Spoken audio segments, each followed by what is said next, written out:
তুমি নিয়ে ঘুমো না? আমি নিয়ে ঘুম, আমি তো জানি আমার ছেলে ঘুমায়। ঘুমায় তাহলে ঘুম উঠতে যাবাই বলো, তুমি বুঝো না? ওদিকে চার ফাইলে পুকুরে যাইতে আছে। ও মোর রমজানের ওই রোজা শেষে এলো কই রে? দাঁড়াও দাঁড়াও, আমি ঘুমিয়ে দিই।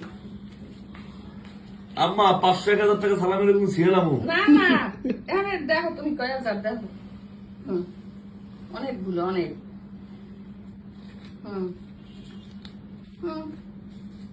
আমার মায়ের মনে হয় জীবনের প্রথম 6000 টাকা দিছি, আর ওদের 5000, আমি দিছি 6000। বাহ, হ্যাঁ তো এইভাবে করো না।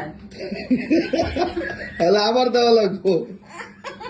আল্লাহ বাসাই রাখো, আল্লাহ আমার বাবার মাথা ঠান্ডা কবলে দিয়ে দিল। আল্লাহ